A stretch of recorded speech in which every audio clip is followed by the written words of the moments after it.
Patrick was known throughout the town to be a serious man. He kept himself up to date with the latest news and world events. While people his age enjoyed parties and dancing, he was poring over the latest biography or history book. One particular night, Patrick went to the dance hall with his friend William. However, rather than joining in the fun, Patrick took up a chair in the corner and opened his book. The crowd danced for quite some time.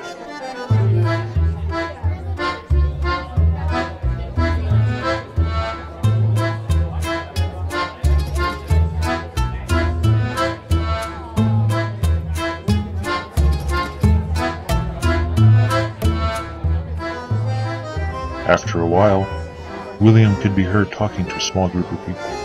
"I have a fun challenge for anyone daring to do it," one of the girls excitedly asked. "What is it?" William grinned, then responded, "Outside of town is the old house. I've gathered together a nice little reward for anyone who's willing to spend an entire night alone in that house."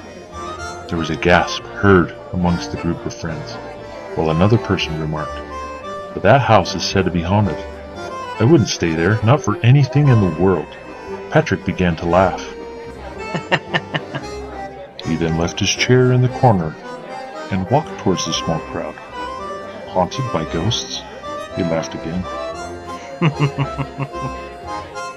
"There is no such thing as ghosts.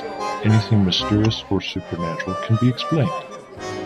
One of the girls smirked and said, "Very well. If there's nothing to be afraid of, then perhaps you should take up the offer." Patrick responded, "Okay, William.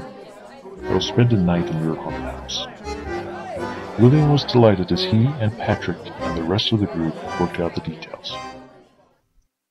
The following night, Patrick and William walked over to the old house just outside of town.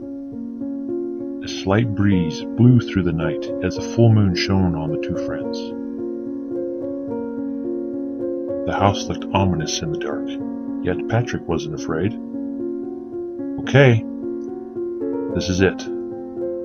On your honor, you promise to stay in this house all night or lose your reward. Do you still accept these terms?" William looked pretty serious. Patrick laughed and said, "My dear William, there's nothing to fear. Everything will be all right." William then said, "Suit yourself," and he opened up the front door. The door opened with such a loud, long creak. Patrick then stepped over the threshold and bade his friend a good night. Once William had left, Patrick looked around the entryway. An old grandfather clock was leaning up against the wall. Clearly, it was broken. A rickety staircase wound its way to the upstairs, but it didn't look very safe to climb, so Patrick decided to settle on the main floor. In the sitting room, he found some pieces of wood and started a small fire. He then found an old musty chair in the corner and slid it across the floor as close to the fireplace as he could. He then pulled out his book and began to read. He read and read until his eyes began to droop. Before long, he was fast asleep.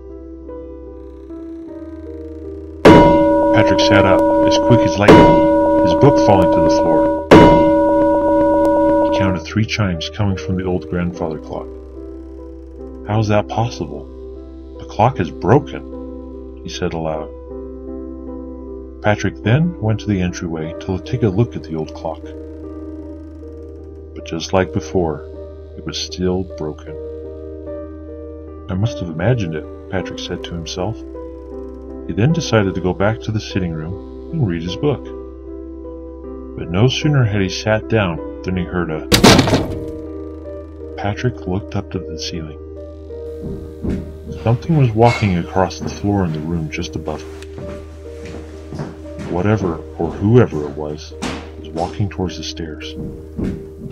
Patrick took up his lantern and quietly went to the entryway.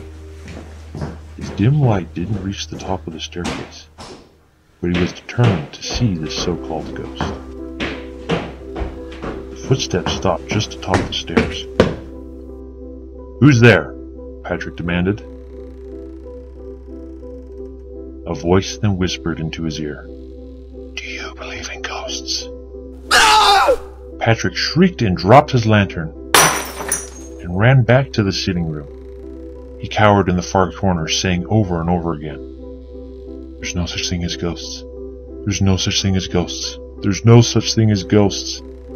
I don't believe in them. I don't believe in them. I don't believe in them!"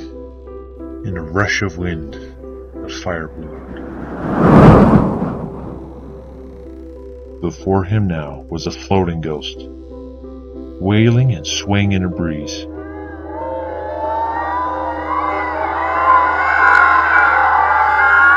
Patrick immediately leapt to his feet and ran towards the window.